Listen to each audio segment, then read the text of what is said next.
Within the first few bites, I also just have my clients kind of check in and see like, how is this feeling going down? What thoughts are kind of coming up, especially in the beginning of our work together, and just getting like really excited around the food, but at the same time, just checking in with every part of ourselves as it's coming down. Before we get started, there's a question that I want to ask you, okay? Absolutely.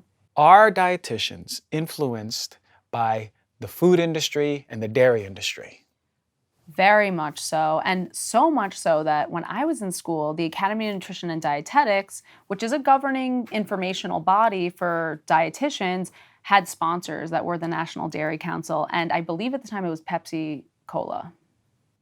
Which is a conflict of interest?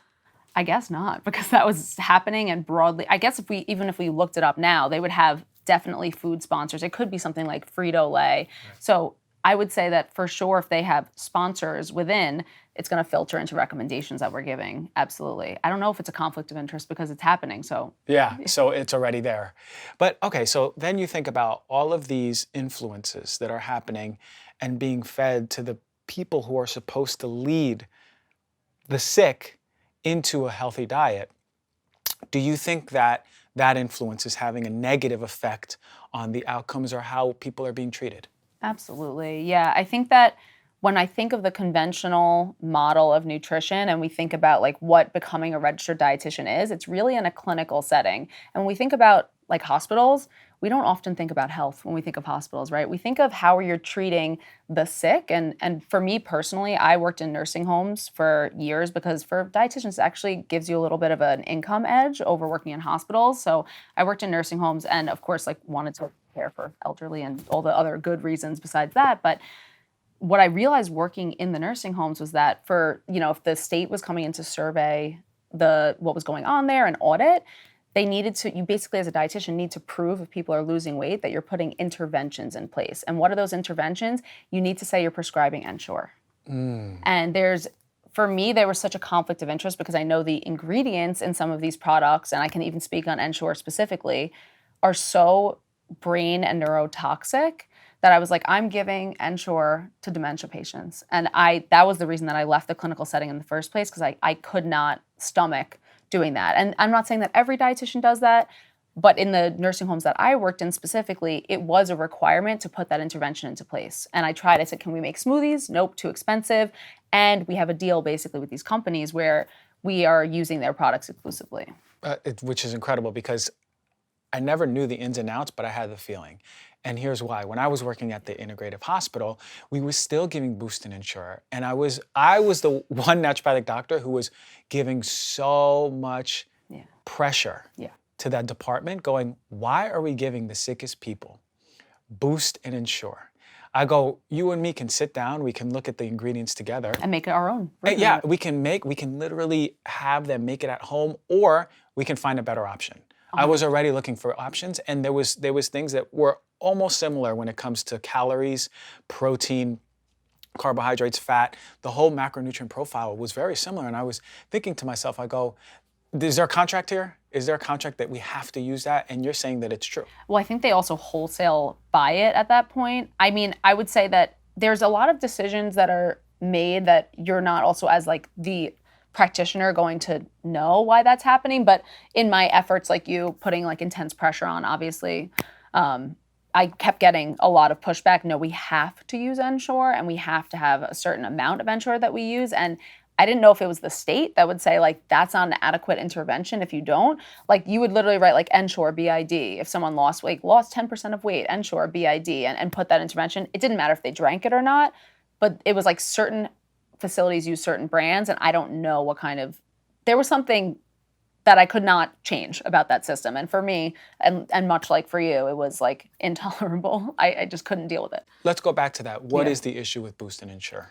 Just the actual chemicals in it. Or if we were to like look at ingredients that are, you and I might go even deeper into some ingredients and say, that's not acceptable for me. What are like palatable and acceptable for human consumption and health? I would say they're beneath those ingredients. It's like high fructose corn syrup. It's like corn syrup solids. It's every hydrogenated soybean oil, like every chemical that we know that has the potential to be pro-inflammatory, and especially in the most vulnerable population, it's pretty undoubted and to me, that those ingredients are potentially toxic and inflammatory, especially to these vulnerable populations. So, I mean, people will argue and say that these chemicals are, people like you and I are exaggerating and they're not really that dangerous. And this is a huge part of your mission too. But these are like top-notch, well-studied inflammatory ingredients. Hell yeah. And, you may not know, but a big reason why I do what I do was because of Boosted Ensure. When my mom had cancer, I would bring her to the patient visits. I'd sit down with the oncologist, then the dietitian would come in. And one of the first visits we were together, she gave us like this 6-pack or 4-pack of this drink. And then she's like, your mom's losing weight, make sure she's drinking these. And they gave us multiple 4-packs, I think it was. And I was like, okay, cool. Now, me at the time, I definitely didn't know about pro-inflammatory foods. I didn't know about quality of foods, nothing about organic. All I knew was sugar, fats, protein. And I knew that if I look at something in the back and it has all these ingredients, it probably is not a good thing. Exactly. So I'm telling you right now, like I got to my car and before we even drove out of the visit, I'm like, what is this stuff they gave? And I was looking at it and I go, I can't believe. And you were like a young man. I was a young buck. Exactly. I was a young buck, but I'm looking at it and I go, God. this don't look right. And then I went and I started doing research as soon as I got home, learning more about it. And I remember saying, Mom, you're not drinking this. That day, I made my own formula with almost the exact macronutrient profile. I looked up exactly how many tablespoons of almond butter I should put in, protein powder. It's not like that complicated. Like it's not that complicated. Exactly. Literally, if even, what's crazy? Even if you go home, put on a blindfold, grab all of the stuff from your pantry, throw it in there, put some almond milk or water, mix it up. You'll get there. You'll probably get a similar macronutrient profile. So, Boost and Ensure has a place in my heart. Not one of a lot of love, just a lot of discomfort around it. But I do accept how the power of that have brought me to this place. So thank you for bringing light to it and how really integrated it is into the fabric of just dietetics. It's so integrated into the fabric of dietetics, and we have to look at let's look at the root cause of everything, not only our patients, but in life. Let's look at the root cause underneath. It all starts with the premise that the body is a machine that needs to be fixed and is broken, right? So it's like weight loss happening, give Ensure. That in and of itself is trying to fix a symptom instead of fixing the actual root cause of something. So every move that you see in conventional dietetics is explained by the fact that we're viewing the body as something that is broken that can be fixed through intervention. When in reality, all you can really do is make gentle shifts and then let the body do the healing and heal thyself and balance itself, of course. So I think that underneath all of it, there's a tremendous amount of pharmaceutical and food influence. And I don't believe that any dietitian or naturopathic physician goes into school and is like, I want to harm people and I don't want to do the best. But there's a lot of, I'm sure this would get me canceled within the dietetics community. I don't really care anymore. Cancel me, it's fine. But I think that there's a lot of things going on underneath and a tremendous amount of capitalism and funding that's happening. And it really does trickle its way down, but it comes from the undermost understanding, which is that, first of all, doctors are the experts of all. MDs are the experts of all. Dietitians are kind of like in a hospital setting, depending on the role. If you're just a cardiac floor registered dietitian, you're giving also meal plans that are, we say the hospitals are 20 years, the government's 20 years behind scientific research because there's so many hoops that you have to jump through to get things moving forward because there's so many regulations and safety rules. But dietitians in hospitals to this day are giving out low sodium diets and, low cholesterol diets in the hospital to heart disease patients because there's restrictions on what recommendations you can give. So it's from the recommendation standpoint, it's from the food standpoint. And really, I think the underpinning of it all is I don't think pharmaceutical or food companies are super intent on people healing themselves. I think that that's kind of not their intention, even though I do feel that every single dietitian and every single naturopathic physician, it is their intention to help. It's just they have pressures against them, unfortunately. 100%. And that's the feeling I got. There was regulations within the hospital, regulations within the committee with the dietitians that even because I was close with a few of them and they're like, we can't do anything. Yeah. I want to recommend the opposite. I want it. I hear what you're saying, Christian. We even had a meeting all together and I was like, okay, that actually backed me off a little bit because I go, it's not them, just missing the obvious, which is in front of them. They were just working within the regulations with their hands. And as you said, we come out of school, from conventional doctors, naturopathic doctors, functional medicine, dietitians, all of us come out of school with a toolkit. And oftentimes, like as we go out that toolkit, sometimes we don't have the authority to do that or the tools to do that. So we work with what we have.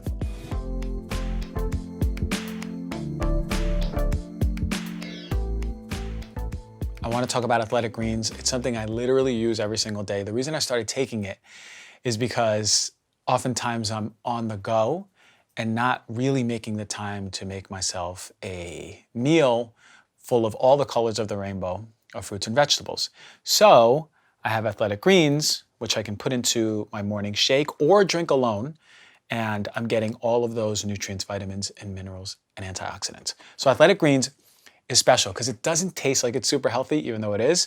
It has a mild tropical taste due to the pineapple and the vanilla, but it doesn't taste really earthy like a lot of the green drinks do. But what is it? In one scoop of Athletic Greens, you're getting 75 high-quality vitamins, minerals, whole food source superfoods, probiotics, and adaptogens to help you start the day. Contains less than a gram of sugar, no GMOs, no nasty chemicals or artificial anything, and it tastes good. You may find it'll help support your sleep quality more. It'll help with your recovery, both physical and mental recovery, and support overall mental clarity and alertness. AG1 by Athletic Greens is a small micro habit that you do every single day, but it's one thing that you do that builds up over time in benefit. I only partner with brands that I truly believe. You already know this. Athletic Greens is one of them, and they're a super great company. One of the things that I love is that they're focused on sustainability. Now, for one, they're climate neutral certified. What that means is in 2020, they purchased carbon credits that support projects protecting old growth rainforests.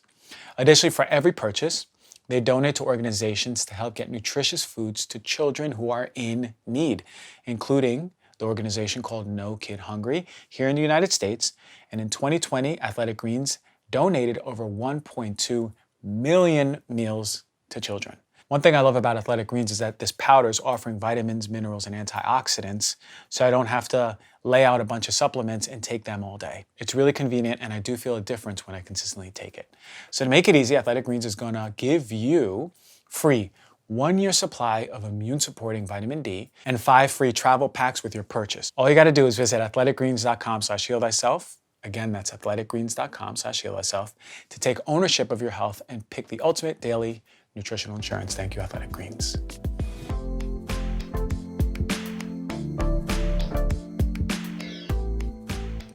You all know I'm a fan of magnesium, and one of my other favorite magnesiums out there is the one by Ned. And this is the Mellow Magnesium. And the way that I take it actually is right before my meditation. So I do a morning meditation every single day, and magnesium is an integral part for my health. Take it in the morning and I take it at night. Helps me with my bowel movements, helps me with relaxing my muscles, helps me with relaxing my overall nervous system, helps me with sleep. When I take the Ned Hello Magnesium, I put in a little bit of water, mix it up, drink it, sit down, start my morning meditation. So Mellow Magnesium is a powerful daily magnesium supplement with amino acids and trace minerals.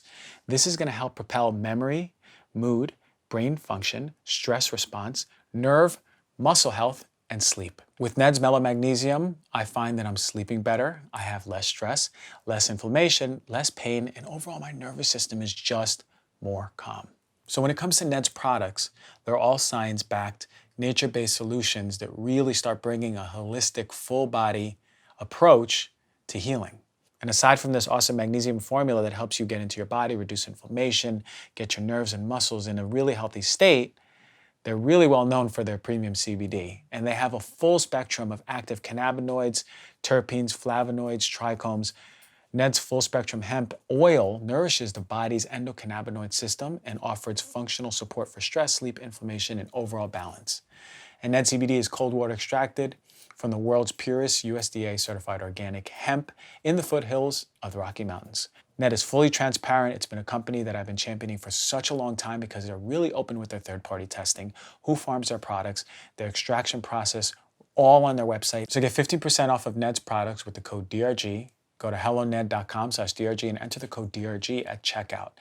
Again, that's HELLONED.com/DRG. You're gonna get 15% off. Thank you, Ned, as always, for sponsoring the show and offering our listeners a natural remedy for some of life's most common health issues.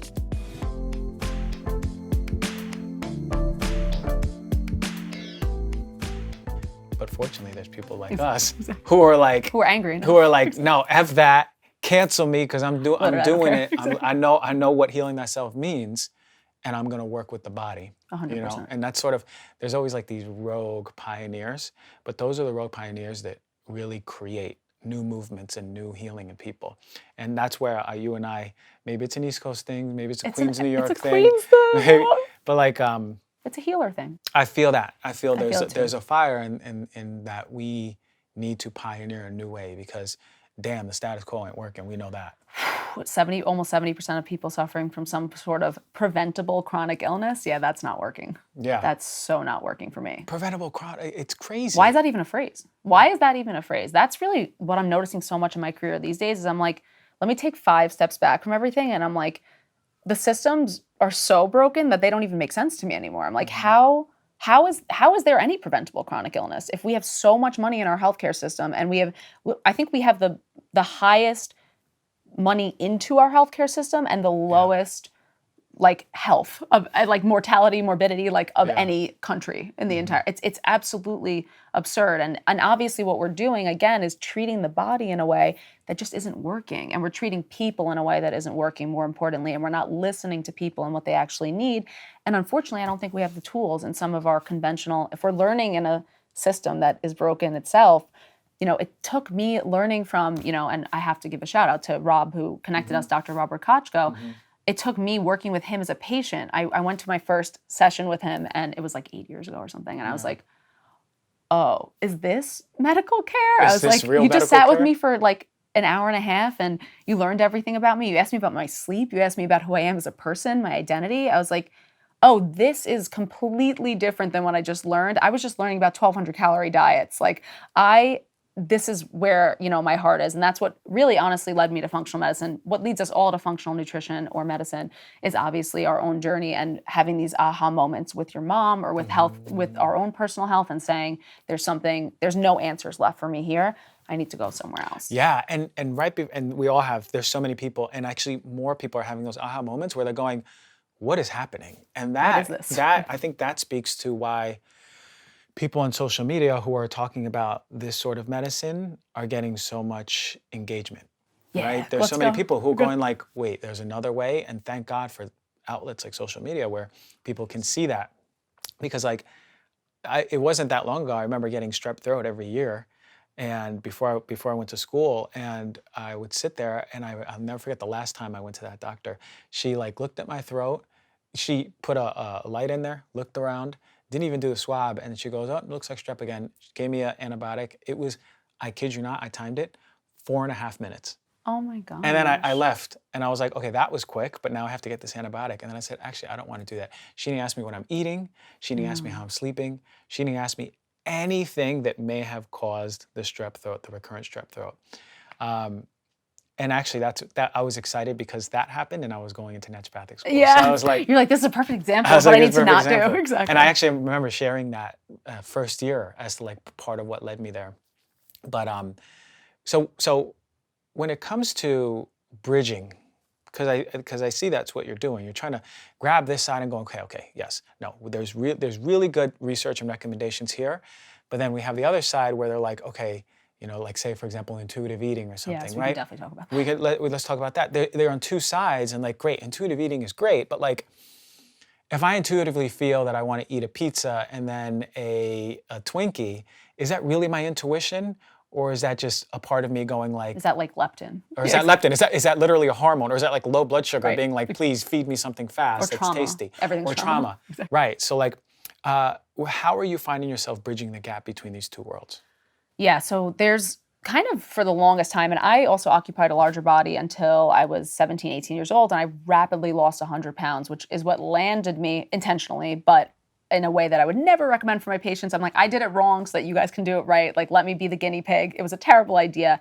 That's really what landed me in Dr. Kochko's office, is because I had suffered from so much sickness as a result of the rapid weight loss, because the body does not respond well to force. It's like physics, like for every force, there's an opposing force. So then my thyroid started slowing down and I started having all these gut issues and everything was happening. And I was like, I did the thing that Western medicine told me was the right thing to do. You're supposed to lose weight. I did it. Everyone was complimenting me. You look amazing and everything like that. I did the thing that you were supposed to do. And I felt the worst I ever felt in my entire life. And my adrenals were shot. My HPA axis was completely off kilter.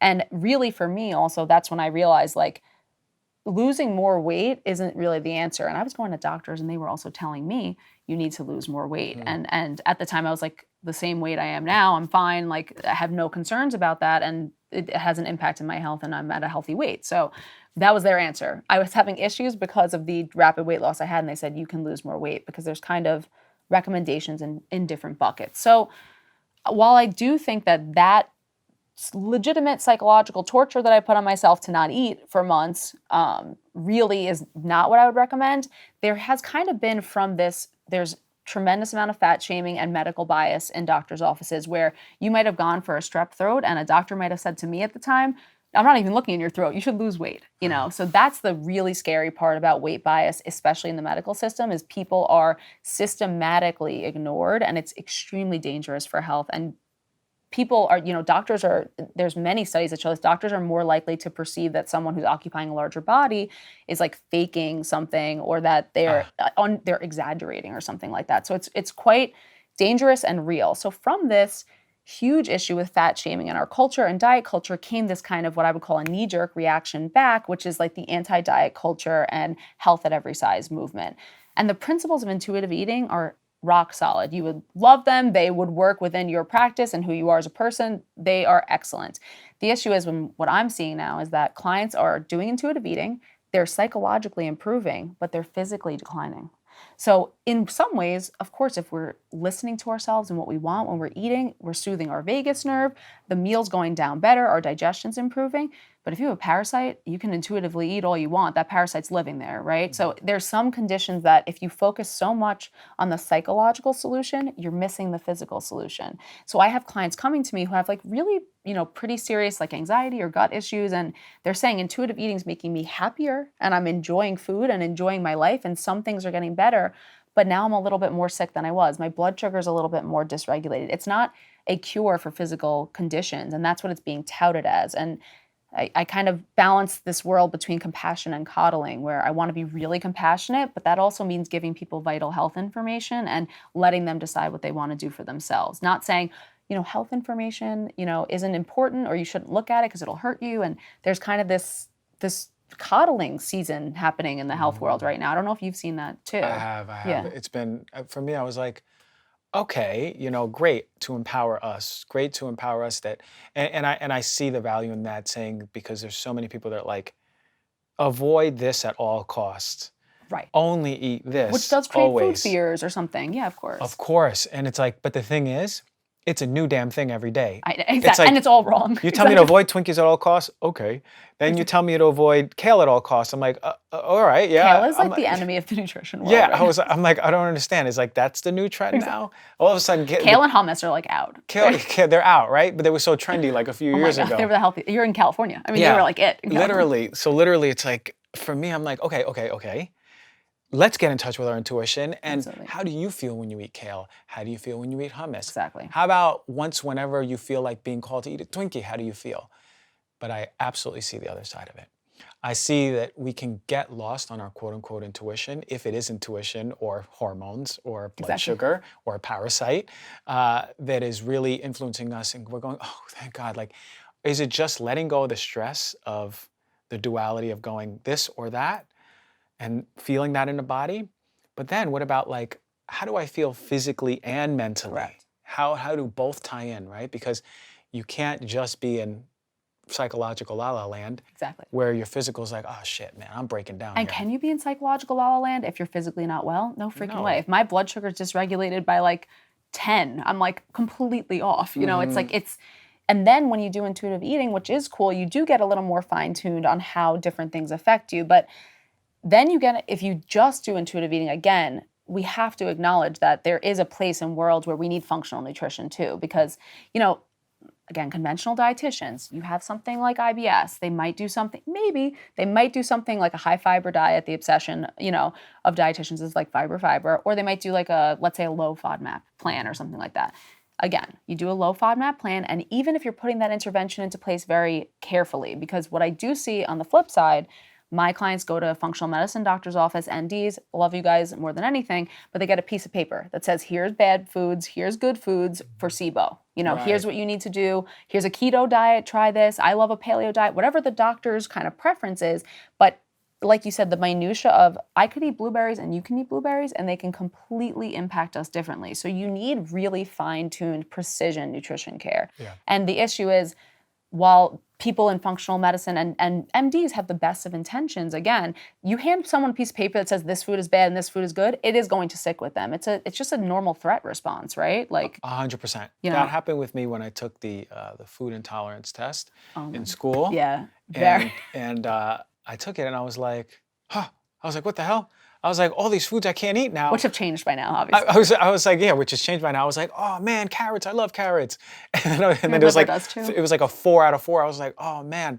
And looking at this, I was like, okay, I have a choice. I can cut out literally 30% of the foods I'm eating, or I can look deeper into like what the hell this test is, right? Because in school, but that's really intuitive that you even thought to do that. Because in your schooling, it was probably like, that's it, cut it out. Yeah, exactly. And it was so rampant, and like it was a go-to test in our school. And then I was looking at it, and I was like, they were wait a hot minute. then too. Yeah, they were so hot. Yeah, they were like so hot. I mean, that's when kale was hot and hummus was hot too. Oh my God, major. So I'm looking at this Veganism. and I go, oh, it could just be that I'm eating these foods a lot and my immune system isn't necessarily creating a sensitivity or intolerance. Yeah, 'cause you're it's just showing me that I'm eating this food a lot.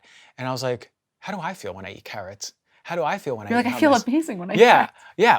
Conversely, okay, maybe it said that almonds. How do I feel when I eat almonds? Actually, my throat feels a little weird. So it was, if anything, sort of a guide for me to look at. Sure. And I just did an elimination and started reintroducing. And then I was like, oh yeah, no, I definitely can't eat almonds or something like that. Wow, I can't eat almonds. Yeah, Exactly. literally like $250 later, $300 later, I was like, okay. But it's funny because I'm going to talk about them later when I do my segment on this. Yeah.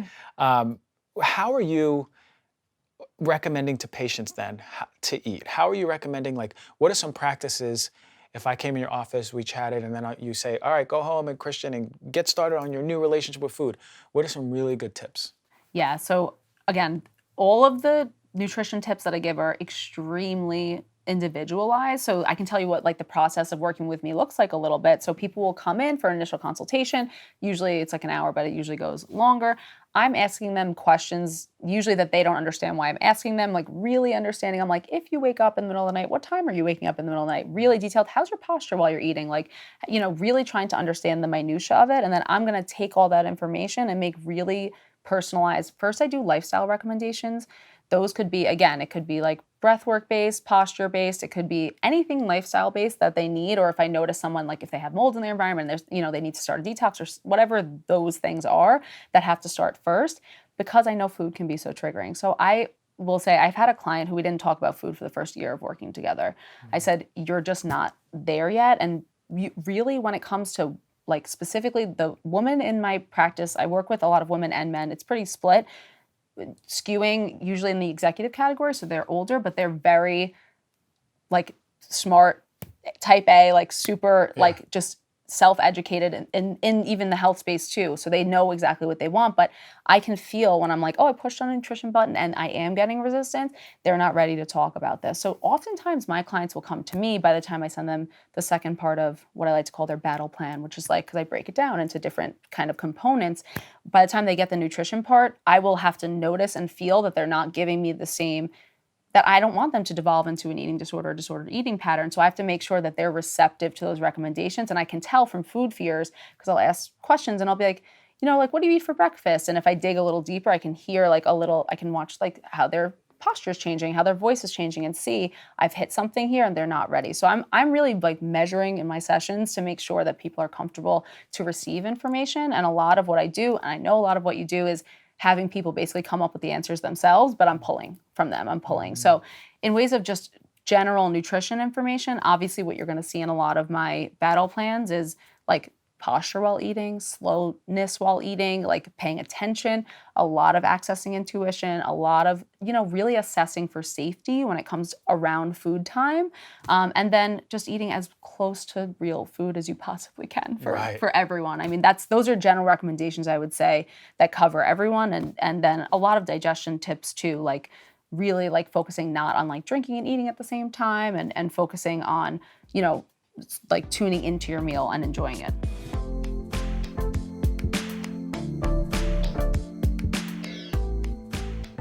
So Four Sigmatic, one of my favorite companies in the world, helps people achieve elevated wellness with the world's most nutrient-dense ingredients. They're plant-based, organic, and have clean formulas that help promote physical, mental, emotional well-being and protect your body against stressors of modern life. The thing I love about them is they've been at it for 10 years, and they began with their pioneering mushroom coffee.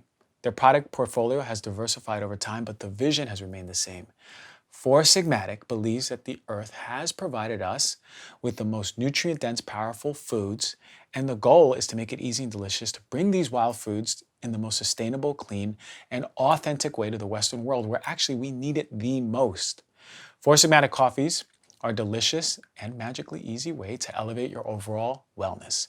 They have paired premium coffee, which is 100% USDA organic, fair trade certified, third-party tested for mycotoxins, mold, heavy metals, pesticides, and more, with the world's most beneficial ingredients like lion's mane mushroom extract and wild harvested chaga extract. So what you're getting is a coffee that is supporting crash-free focus, immunity, gut health, stress response, and more with a perfectly roasted morning brew.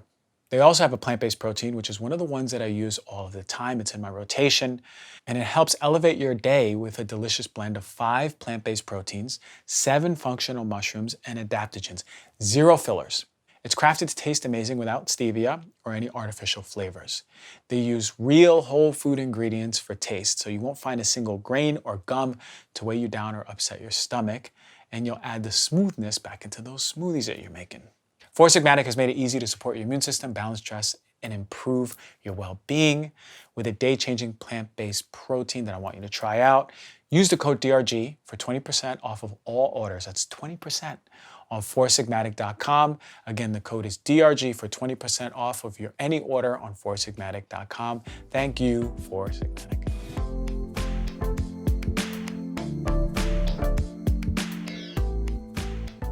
How do we tune into our meal?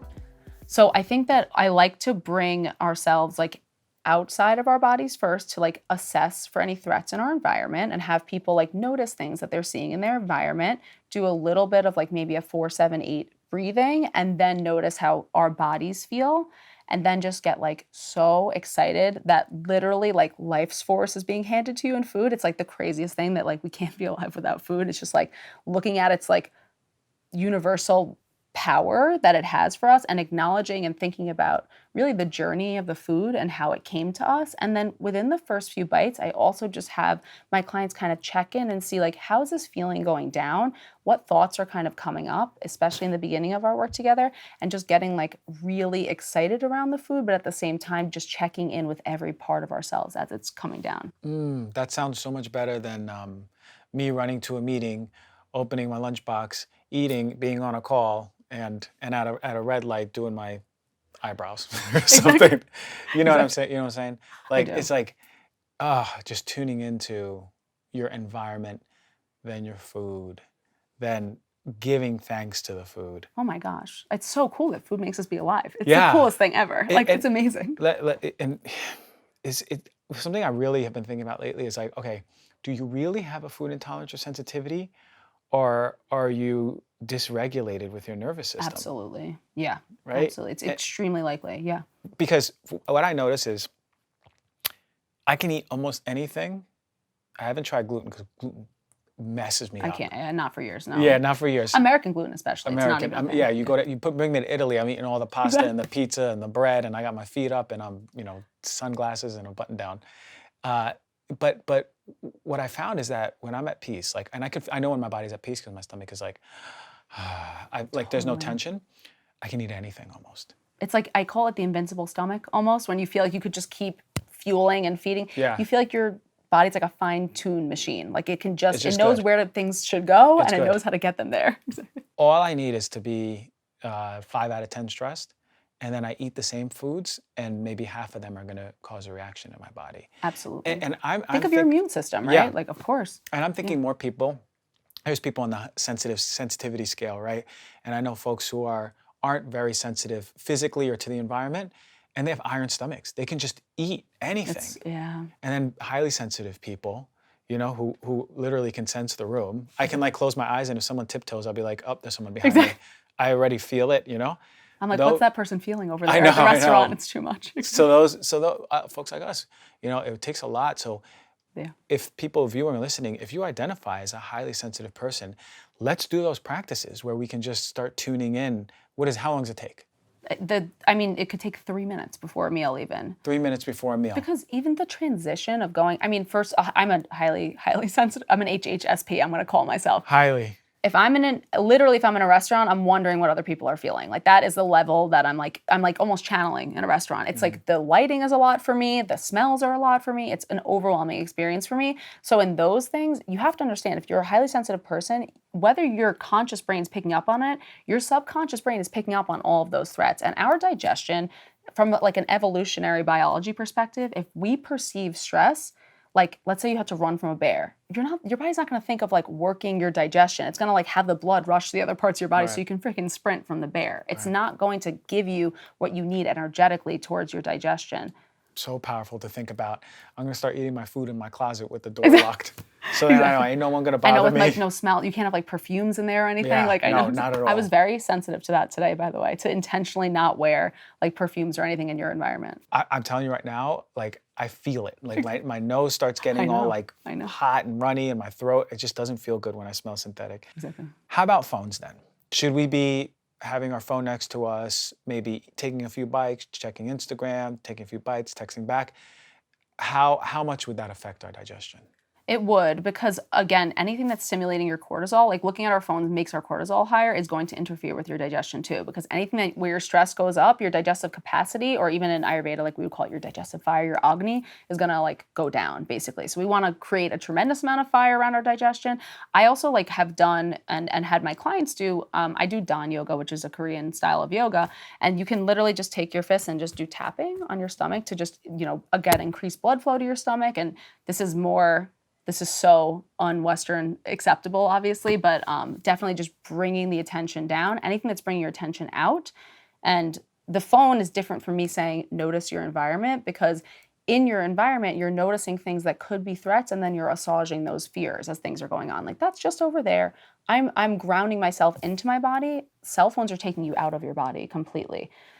The other thing is, and this is just from a more individualized perspective, I think some people feel really lonely when they're eating. And if they are alone and they are talking to someone on the phone, and if it was comforting to them, I would have to see like what's a better balance for them for sure. And I do know that that's a very real thing, is that sitting with, if we have a tremendous amount of trauma too, sitting inside of your neurological system when it's firing all the time is also very uncomfortable. So for some people, some distraction is actually comforting during a meal and can help. It really depends on the person, but no, the bright light from your phone, like that's, it's disrupting your melatonin, your cortisol, everything. So it's not going to be productive in that way. But we have to think about the fact that loneliness is a huge issue for people, and that, feeling the comfort of people in a meal might be important.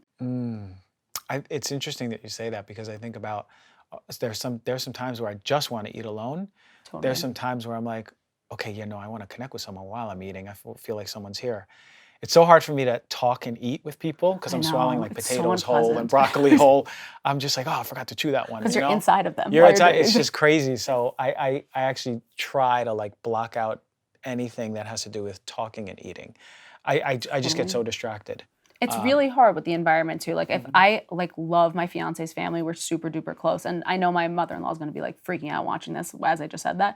But even we're going to dinner with them, we are like little Energizer bunnies when we're together, me and my mother-in-law. And when we're at dinner, like we could be there for hours and I have no appetite the whole time because my cortisol, it's high, but in a good way. It's like hermetic stress almost, it's like high in a good way. But I'm like, I can't focus on eating at the same time. I don't even taste food when I'm in restaurants. As you can tell, I'm not, even though I'm a total New Yorker and that's like a huge part of our culture, I'm like not super into going out to eat because I sure. can't, my digestion's not going to be good. And I'm like, you have to make a 6 o'clock dinner reservation. I cannot eat and talk at 9 p.m. It's impossible for 100%. us. It's impossible It's for us. impossible. Exactly. Yeah. So when it comes to then, let's say I finished my meal, is there anything that I can do after that helps with my digestion? Is there anything that you Absolutely. recommend? Yeah, absolutely. So if you're a person who is feeling like you're not breaking down food really well, adding a little bit of bitters before and after your meal might be really supportive too. Of course, not like laying down, especially again if you're dealing. I work a lot with like reflux. It's like my favorite thing. It's like you get into different things when you're working. I'm like For I'm sure. into reflux right now. Hmm. Not laying down, of course, sitting up. Walking after meals can also help improve like digestion for some people. For some people, you need to sit a little bit longer, and it also can help improve insulin sensitivity after a meal, which can be really helpful for people too. I think checking in after a meal is also important.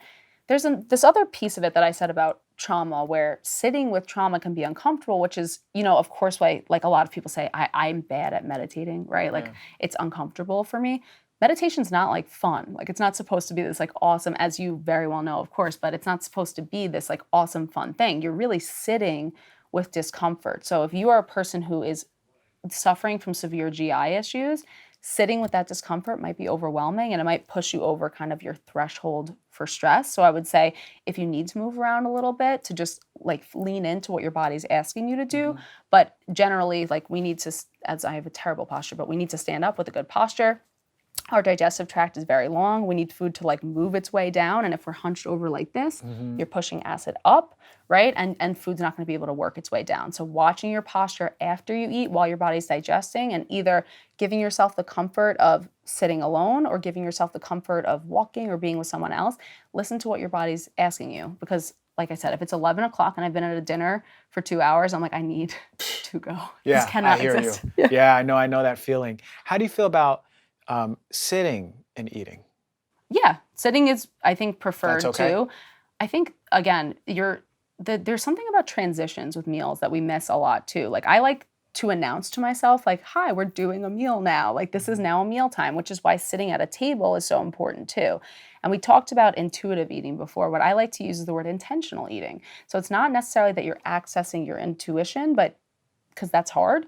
But maybe you're just doing something with intention and you're eating with intention and you're doing it on purpose. So making kind of like, I say like I make a tea party for myself. I'm like, we're gonna eat now. It's like, I like to I like love tablescaping too. You set the table beautiful, you make a whole scene for yourself.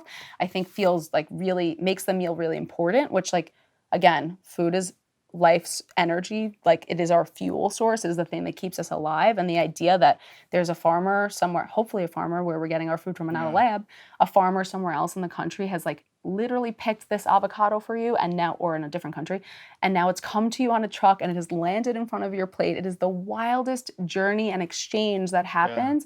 And just acknowledging and feeling that, I really try to be present during those meals for those times too. So yeah, that's so inspiring because I can do so much better with that. There's a lot of times where I'm still like talking and working and making my food as we're working, and like just exchanging. Do this. Why don't you send this You're email? busy. Maybe it might be, and then once it's time to eat, like we stop talking, but like, oh yeah, let me check my phone because I've been working. Let me see. Let me catch up on some things that I'm eating, and my phone's there. I'm eating, and my phone's there, and before I know it, I'm like, oh, I guess I just finished eating lunch. Am I still hungry? Like And it's it hard just to know if you're hungry then passes. too. Yeah, and then it's hard to know where. I think I want to create more intentionality and going like, okay, I'm gonna be in my own world for 15 minutes, Totally. and like meditate or Like just the feel into Christian my land food. of food. Yeah, Exactly. maybe do my own little Reiki around my Exactly. food, get it, bless it, 100%. bring gratitude towards the Isn't it journey. like crazy that food like comes to us and then it makes us be alive? Like that's crazy. I know. I'm like literally without whatever is in front of me is going to sustain my life. Exactly. No, like it's amazing. And Yeah. the choices you're already making, we should be celebrated. Every time you're making a choice like that for yourself, it's worthy of celebration anyway too. So we'll commit together. We'll both eat Let's more do it. mindfully. Let's I do love it. Yes. So do you want to know what cured my IBS? I would love to know what cured your IBS. I had it since 2007, and I had all of a sudden like I got colonoscopy, endoscopy, sometimes at the same time, which is not fun. It was just I know. It's good to knock them both out, but it's really right. unpleasant. It's Yeah. very unpleasant. And then at Yeah. the end of the day, after all this process of like 5 months in college, trying to find out what's going on, they're like, well, you have IBS, and we don't really have anything for that. You know, like maybe just the doctor was trying Take Imodium. yeah, take Imodium, because I was Gaviscon, whatever. Yeah. I was getting heartburn.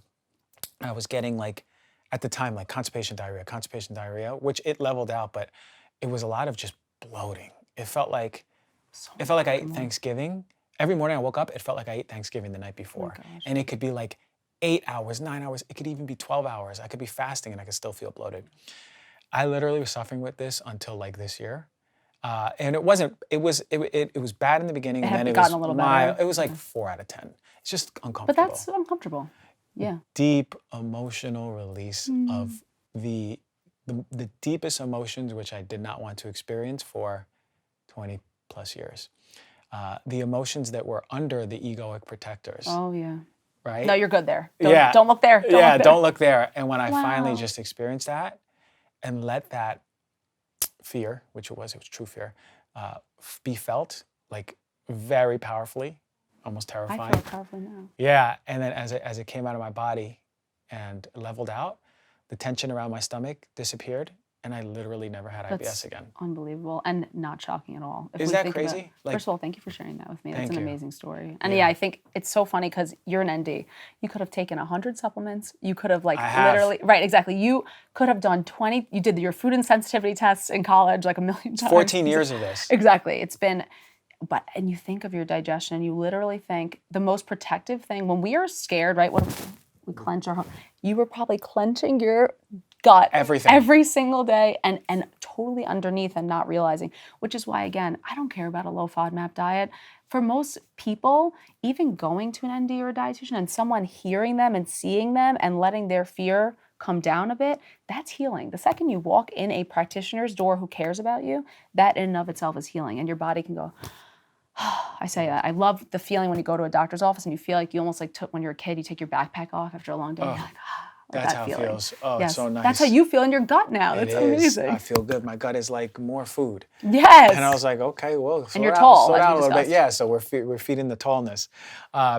So is there anything else that you're really like wanting to share that is really powerful for you within the field? Yes. So right now I'm working on, I just launched a new business too, which I'm really excited about. And this is something that basically I've been working as a dietitian for almost 8 years. And in my practice, what was happening was my patients would come see me. In New York, there are very strict regulations for lab testing that dietitians can order, like the strictest, I think, in the country. Like we can't order GI map, Dutch, anything like that, unless you're under a doctor.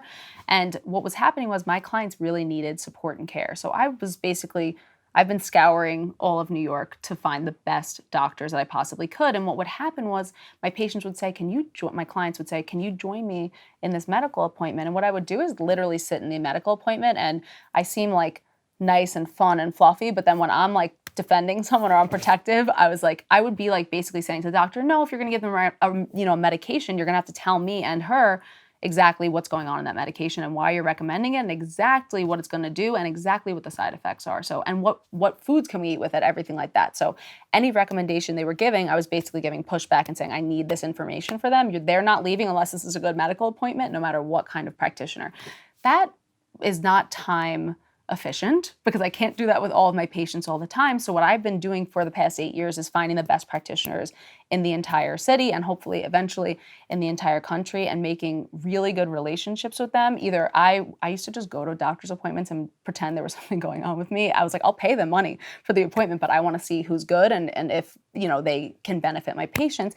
And I made this membership where I'm basically just, as I call it, like giving the playbook to everyone and saying, here is the best practitioners that I have vetted tremendously, and then just a bunch of free services for people, so like free cryotherapy, infrared light at all of these amazing locations in New York, because Cali is like 50 years ahead of New York when it comes to healthcare. You guys are like cryo, we're over cryo already. I Like, know.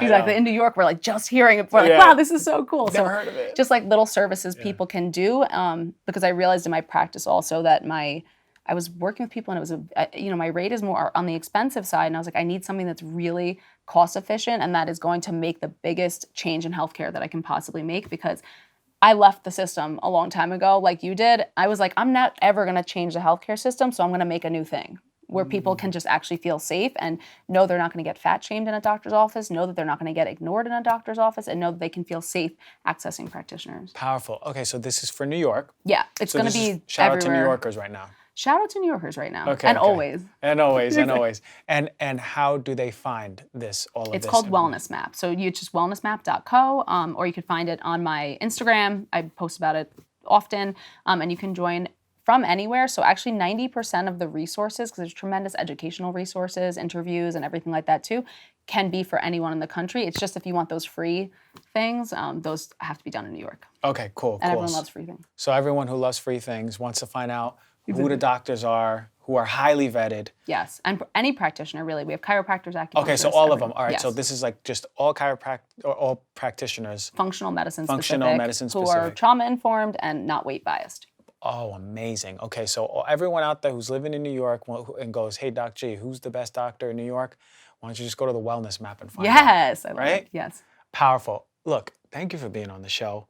the time When of our I come to lives. New York to the other studio in New York, let's do another one. Maybe you and Rob come on. Oh my Because I gosh. haven't had Rob on since, and everyone who we referred to Rob Catchko, he was 2 years ago, 2.5 years ago on the show. So go back. He and was type actually in. talking about Anxiety Proof, which is our program, by the way.